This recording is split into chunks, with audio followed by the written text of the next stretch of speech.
Shalom, selamat pagi Bapak Ibu Saudara-saudara sekalian. Mari kita mempersiapkan diri kita, membaca firman Tuhan dan merenungkan firman Tuhan sesuai bacaan harian Gereja Toraja pada hari ini Senin 20 November 2023 dari Yesaya pasal 40 ayat 1 sampai ayat 11. Sebelum membaca firman Tuhan dan merenungkan firman Tuhan, mari kita berdoa. Ya Bapa di sorga, kami bersyukur untuk segala hal yang Engkau nyatakan dalam seluruh kehidupan kami. Terlebih ya Tuhan, hidup karunia-Mu yang Tuhan perkenankan bagi kami semua. Kami akan membaca firman-Mu pada saat ini. Ya Roh Kudus, berilah kami hikmat dan pengertian, dan berikanlah kami kesediaan untuk mendengarkan firman-Mu, untuk merenungkan firman-Mu, untuk melakukan firman-Mu. Ampunilah segala dosa kami Tuhan. Kami sambut firman-Mu hanya di dalam nama Yesus Kristus, Tuhan dan Juru Selamat kehidupan kami. Amin. Firman Tuhan dari Yesaya pasal 40, ayat 1 sampai ayat 11, berbunyi demikian. Berita kelepasan. Hiburkanlah umatku. Demikian firman Allah-Mu. Tenangkanlah hati Yerusalem, dan serukanlah kepadanya, bahwa perhambaannya sudah berakhir, bahwa kesalahannya telah diampuni, sebab ia telah menerima hukuman dari tangan Tuhan, 2 kali lipat karena segala dosanya. Ada suara yang berseru-seru, persiapkanlah di padang gurun, jalan untuk Tuhan. Luruskanlah di padang belantara, jalan raya bagi Allah kita. Setiap lembah harus ditutup, dan setiap gunung dan bukit diratakan. Tanah yang berbukit-bukit harus menjadi tanah yang rata, dan tanah yang berlekuk-lekuk menjadi dataran. Maka kemuliaan Tuhan akan dinyatakan, dan seluruh umat manusia akan melihatnya bersama-sama. Sungguh, Tuhan sendiri telah mengatakannya. Ada suara yang berkata, berserulah. Jawabku, apakah yang harus kuserukan? Seluruh umat manusia adalah seperti rumput, dan semua semaraknya seperti bunga di padang. Rumput menjadi kering, bunga menjadi layu, apabila Tuhan menghembusnya dengan nafasnya. Sesungguhnya lah bangsa itu seperti rumput. Rumput menjadi kering, bunga menjadi layu, tetapi firman Allah kita tetap untuk selama-lamanya. Hai Sion, pembawa kabar baik, naiklah ke atas gunung yang tinggi. Hai Yerusalem, pembawa kabar baik, nyaringkanlah suaramu kuat-kuat. Nyaringkanlah suaramu, jangan takut. Katakanlah kepada kota-kota Yehuda, lihat, itu Allahmu. Lihat, itu Tuhan Allah. Ia datang dengan kekuatan, dan dengan tangannya ia berkuasa.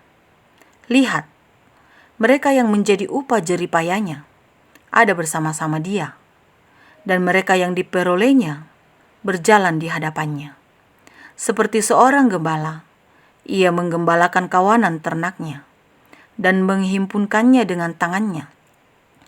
Anak-anak domba di pangkunya, induk-induk domba dituntunnya dengan hati-hati. Amin firman Tuhan. Bacaan kita ini diberikan tema penghiburan.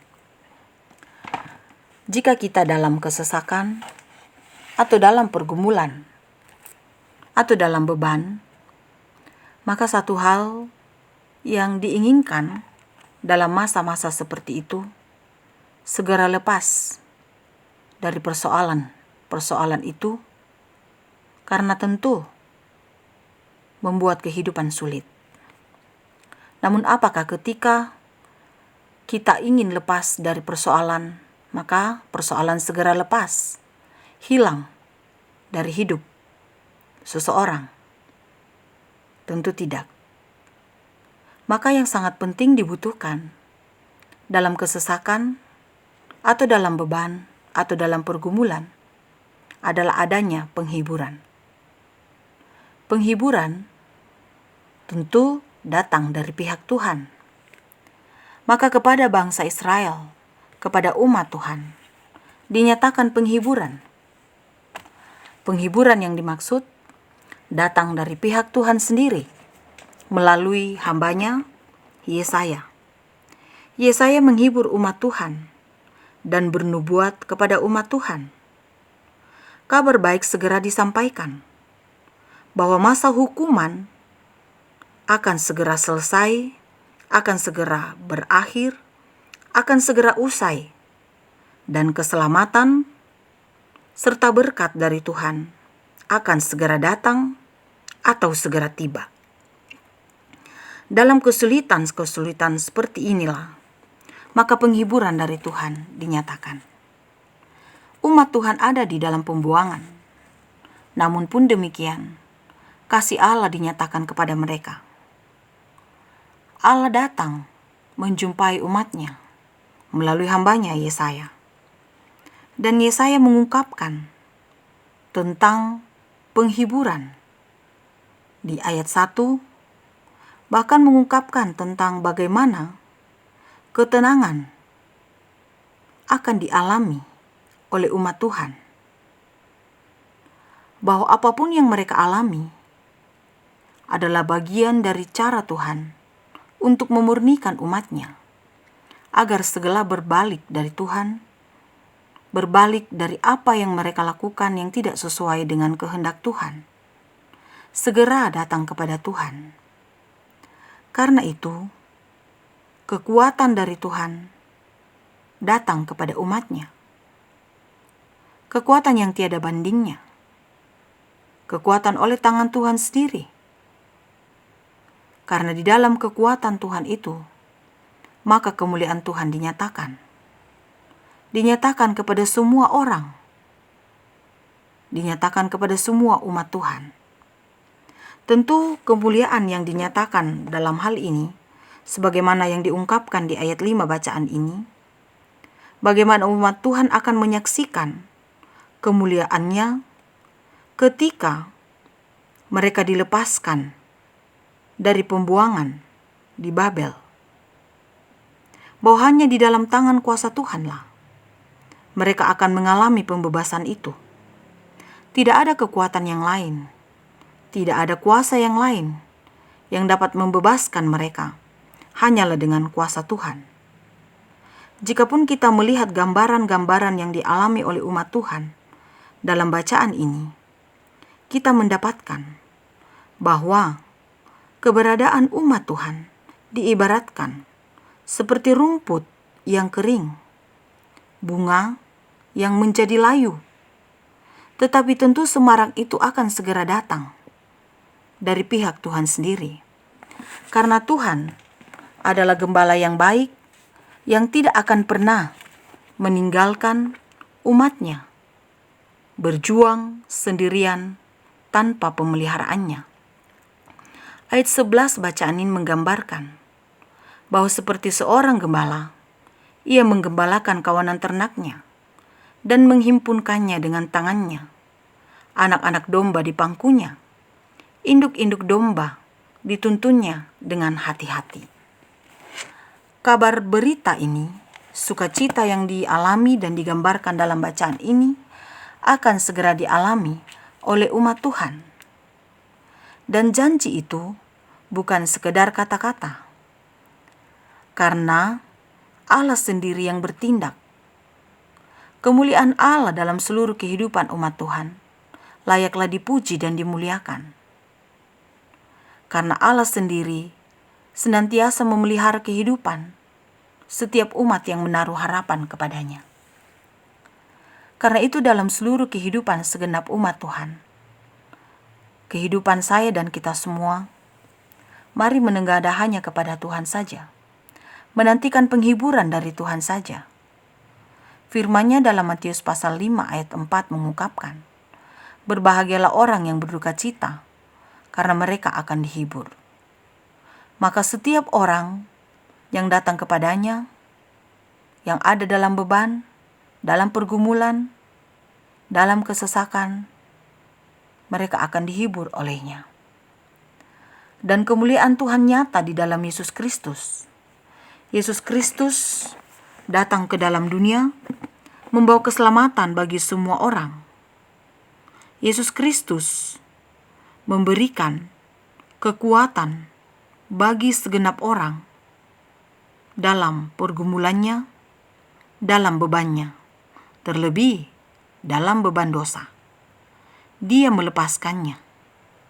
Namun tentu kepercayaan dan keyakinan akan semuanya itu mesti lahir dari pihak umat Tuhan, sehingga pihak umat Tuhan akan mengalami keselamatan hanya di dalam Tuhan saja. Dibutuhkan iman, pengharapan, kerinduan dalam doa, kehadiran Tuhan dalam seluruh kehidupan umat Tuhan. Semua itu hanya dapat dialami jika memang sungguh-sungguh hidup di dalam Tuhan saja. Janji pemeliharaannya tentu tidak akan pernah sia-sia. Dia akan senantiasa menghimpunkan setiap anak-anaknya dan tidak akan membiarkan tercerai-berai. Maka datanglah kepada Tuhan dalam seluruh kehidupan kita. Jangan membiarkan diri kita jauh darinya, terserak darinya. Hanya di dalam Tuhan kita memperoleh penghiburan yang kekal. Hiduplah hanya dengan Tuhan saja. Terpujilah Tuhan. Amin. Mari kita berdoa. Seluruh kehidupan kami Tuhan, kami serahkan kepadamu. Terlebih ya Tuhan, kami mensyukuri firman-Mu yang sudah kami baca, kami dengarkan, kami renungkan pada saat ini. Kami belajar bahwa Tuhan tidak pernah membiarkan manusia, membiarkan umat Tuhan dalam kesendirian, berjuang sendiri, dalam kesesakan, dalam pergumulan dan beban yang berat. Tuhan akan senantiasa menghiburkan dengan cara Tuhan sendiri.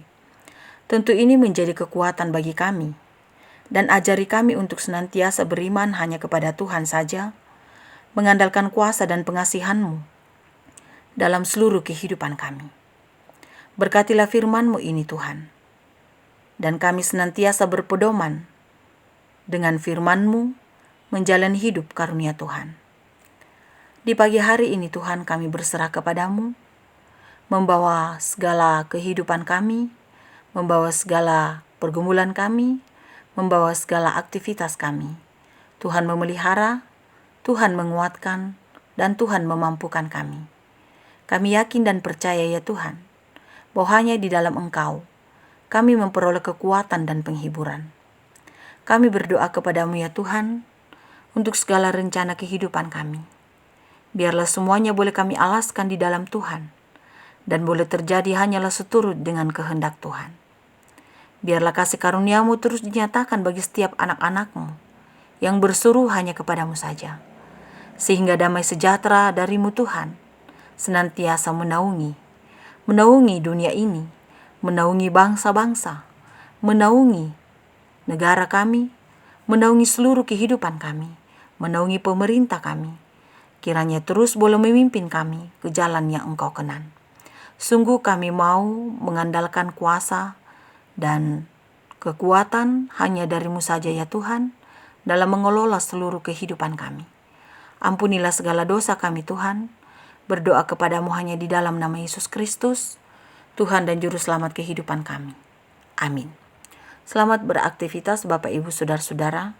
Tuhan Yesus memberkati.